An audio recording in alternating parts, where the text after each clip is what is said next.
This is CNN Breaking News. Good morning. Welcome to your new day. Allison is off. Poppy Harlow joining me. Thank you, as always. My pleasure. And we do have breaking news. Vice President Mike Pence warning North Korea not to test the U.S. In an unannounced visit to the demilitarized zone, the vice president came face-to-face with North Korean soldiers who took pictures of him. As he looked over the border, Dana Bash has an exclusive interview with the Veep at the DMZ.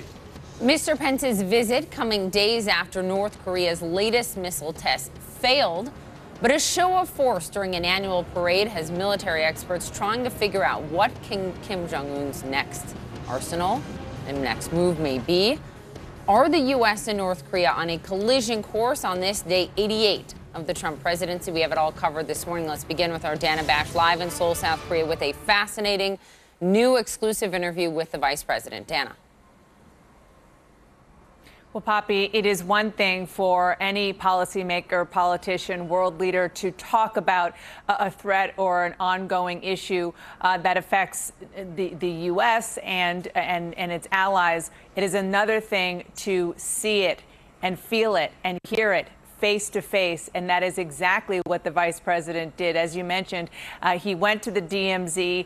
He went probably a little bit further than his security wanted him to go in going outside and seeing for himself what the North Korean side of the DMZ looked like. And the North Korean soldiers saw him, started taking pictures, which is apparently par for the course. They like to do that when they see VIPs, to try to throw them off their game and document it. And to talk to the vice president afterwards, get his thoughts and his new stance from the administration. Take a listen. Mr. Vice President, I was watching you watch what is behind you earlier. What was going through your mind looking at North Korea? This is a frontier of freedom. Now, for more than 6 decades, U.S. forces and forces of South Korea have held the line for freedom here at the DMZ. And it's inspiring for me to see the resolve of these soldiers, to see the alliance that we have forged with the people of South Korea throughout the generations.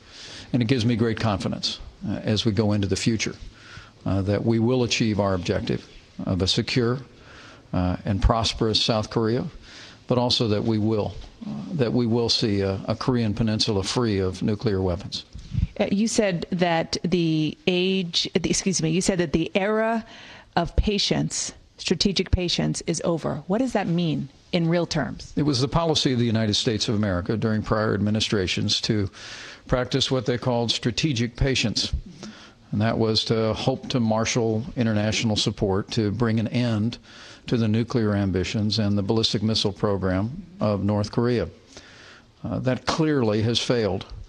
And the advent of nuclear weapons testing, the development of a nuclear program, even this weekend to see another attempt at a ballistic missile launch, all confirms the fact that strategic patience has failed. But what does it mean to end it in practical terms? It's either use military force or find a diplomatic solution that has eluded all of your predecessors. Well, I think, as the president's made clear, that we're going to abandon the failed policy of strategic patience. But we're going to redouble our efforts to bring diplomatic and economic pressure to bear on North Korea. Our hope is that we can resolve this issue peaceably. And I know the president was heartened by his discussions with President Xi. We've seen China begin to take some actions to bring pressure on North Korea, but there needs to be more. And you know, this is real for you. You know that there are estimates that North Korea could have a missile ready that could hit the continental U.S., Seattle, by 2020, which is going to be on your watch. I mean, is that weighing on you, and is that a deadline that you all have in mind? I know the President of the United States has no higher priority than the safety and security of the American people. The presence of U.S. forces here in South Korea, our long-standing commitment to the Asian Pacific, and ensuring the security of the continental United States will remain the priority of this administration.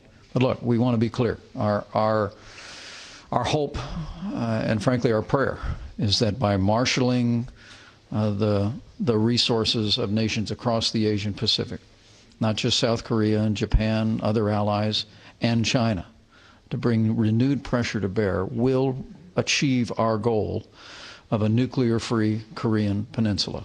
But the people in North Korea should make no mistake that the United States of America and our allies will see to the security of this region and see to the security of the people of our country.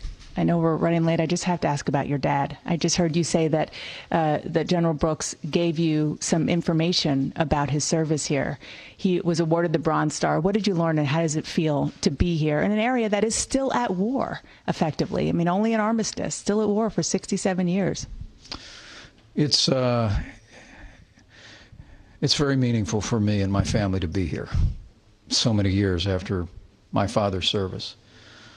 To be honest with you, my dad didn't talk about his combat experience much until we were all grown up. There was a lot of tough fighting here, and he spent time on Pork Chop Hill and Mount Baldy, and the general and his team were kind enough to share information about those battles with us.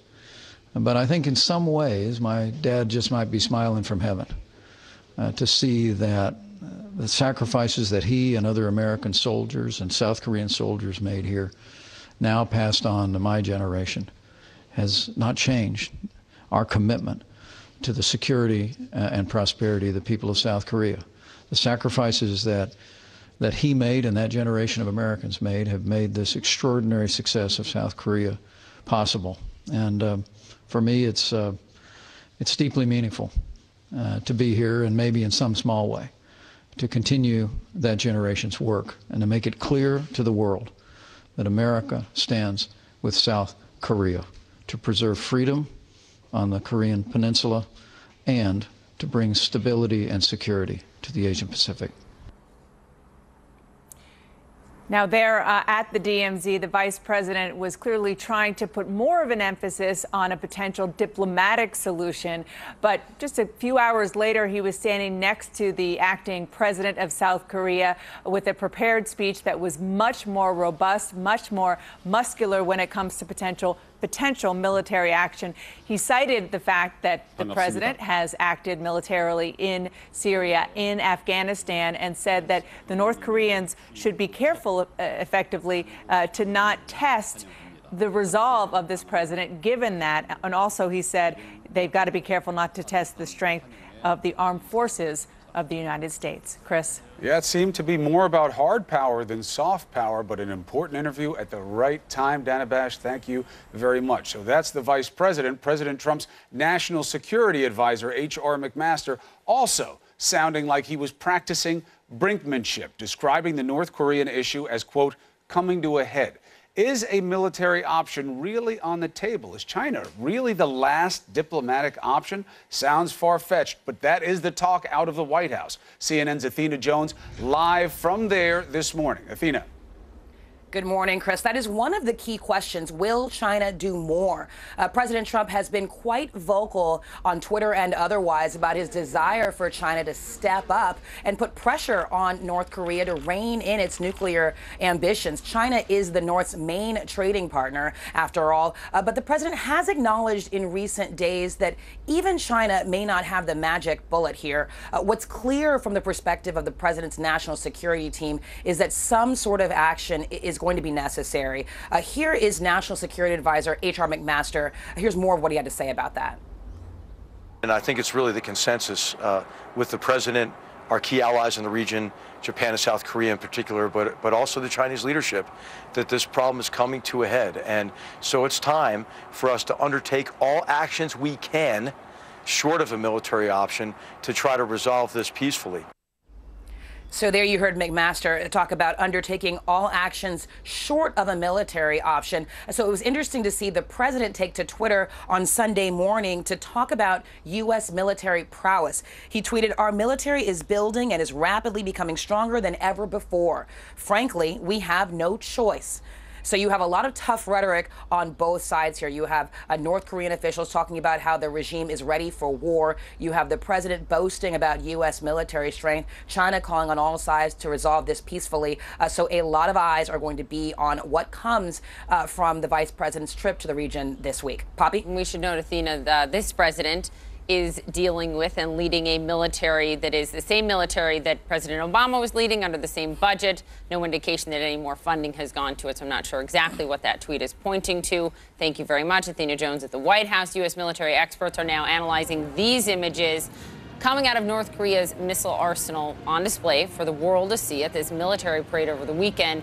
What does it suggest about Pyongyang's capabilities? Our Barbara Starr is live at the Pentagon with more. And Barbara, experts are talking in particular about one specific image.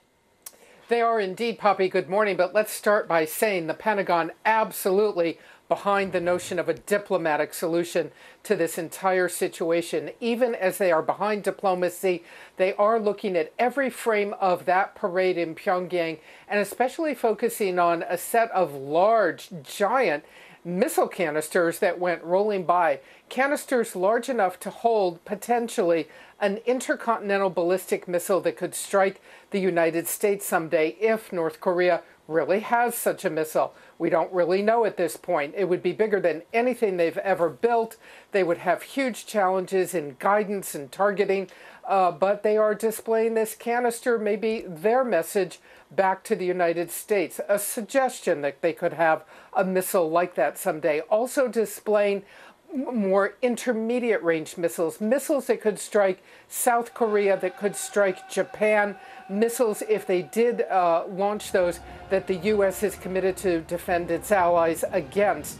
And as all of this is going on, of course, U.S. intelligence watching minute by minute to see if North Korea conducts yet another, a sixth underground nuclear test. Poppy, Chris? All right, thank you very much, Barbara. There's lots to discuss. Let's bring in Gordon Chang, author of Nuclear Showdown, North Korea Takes on the World. He's also a columnist for the Daily Beast. Also joining us, Chris Cillizza, a reporter and editor-at-large for CNN Politics, and Dana Bash, once again joining us from South Korea. She is the only television correspondent traveling with the vice president in Seoul. Gordon, your observation had two bases. One was that missile matters. We don't know what's in it, but we haven't seen it before. It's a window into the mystery of capabilities. The second one was you get the feeling that the White House is rolling the dice here, that this is more talk than tactic. Why?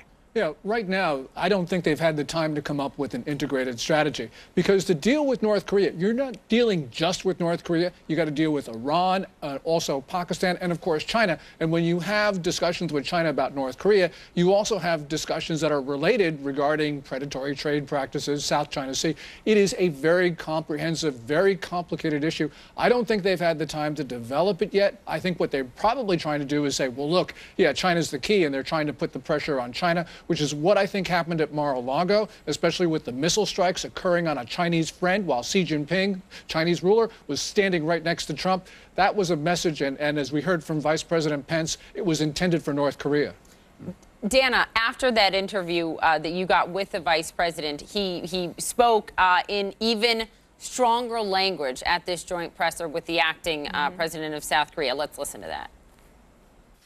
Just in the past 2 weeks, the world witnessed the strength and resolve of our new president in actions taken in Syria and Afghanistan. North Korea would do well not to test his resolve or the strength of the armed forces of the United States in this region. And Dana, that moment in your interview when you said, look, they have these capabilities, and many believe that by 2020 they could launch a missile that could reach the United States. The stare that he gave you in that moment of silence spoke volumes.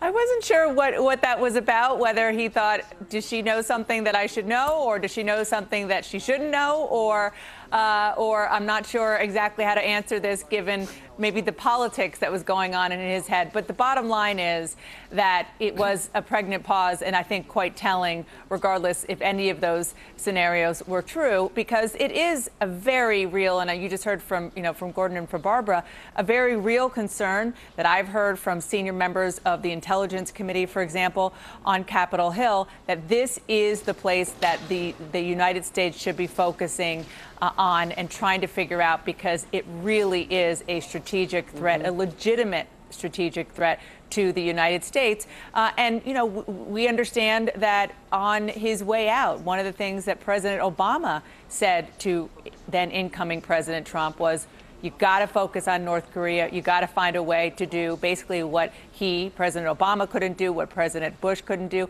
and what President Clinton couldn't do before him. And that was during the Clinton administration when we saw the North Koreans test its first nuclear missile. So this is something that has been vexing administrations of the past quarter century of both parties. And time is up.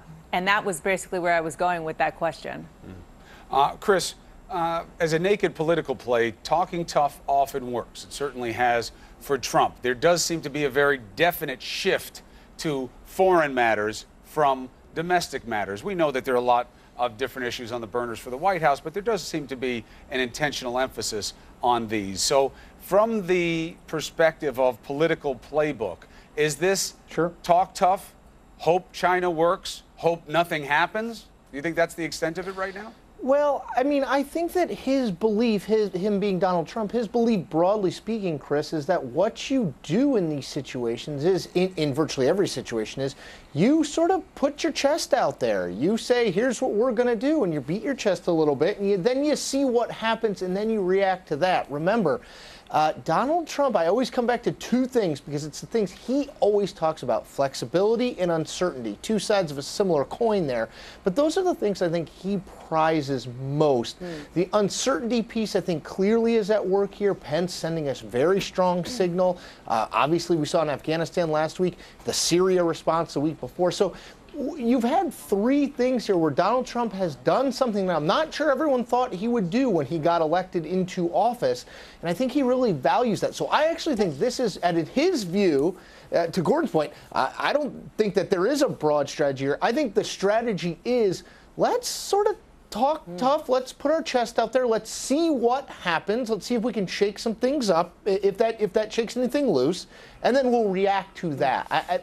That seems to be how he operates in everything, and I would put foreign policy in that category. But Gordon, doesn't the president have more here with China than his predecessors have? He's willing to hold these trade deals hostage in a sense. He's willing to dangle them over the Chinese. He did it on Twitter again this weekend. He's saying the U.S. will take a worse trade deal with China. We'll give a bit on that if you're going to help us bigly with North Korea. I mean, he's willing to do something with China and get them to play ball more than his predecessors, Republican and Democrat, have been willing to, right? Yeah, he suggested that. And also, administration officials over the last couple of weeks have been talking about something else, and that is imposing secondary sanctions on Chinese financial institutions and banks. That would be enormous, because we have been finding out China's role in, for instance, the theft from $81 million from the Federal Reserve Bank of New York, an account of Bangladesh. And if Trump wants to, he could actually unplug a Chinese financial institution for doing that. The Chinese certainly don't want that, because that could tank their economy. So Trump does have the leverage, but he has to have political will to use it. And so far, no American president has been willing to pull the trigger on China's involvement in North Korea's ballistic missile program, its nuclear weapons program, and other illicit commerce. You know, Dana, we were talking about that pause that Pence had with you. Who knows what it means, or it didn't. I mean, you've been around him more than I have, to be sure. But this is different than puffing out the chest, as Chris was referring to, on domestic issues. You puff out your chest with the Freedom Caucus, either they go with you or they don't. These are all kind of inconsequential ramifications in terms of existential outcomes. This is different. Did you get a read from the vice president that this is different than normal politics, that if this goes sideways, it can have really serious implications that go far beyond a midterm election? No question. And look, Mike Pence is not a chest puffer. I mean, I guess he is by extension of the fact that he is Donald Trump's vice president, but it's not kind of in his natural DNA how he tends to operate. And in this particular issue, on this foreign policy issue, because the Trump administration had this warning and understands North Korea has been such a threat, they actually did a 2-month review of the policy and of the situation inside the National Security Council, which, shouldn't be that surprising if this was sort of a normal situation. But given the fact that this administration is still trying to get its sea legs almost 100 days in, still missing a lot of personnel, the State Department and elsewhere, the fact that they put so much focus on this one area, on this one country, tells you that they're really trying hard not to wing it when it comes to this nuclear threat. All right. Appreciate it, guys. Thank you very much. So you got the vice president issuing what you could only call a stern warning to North Korea. You got the White House National Security Advisor saying the same kind of thing. Is this brinkmanship, pushing it to the edge in the hope that something positive will come as a result? Is this the right move?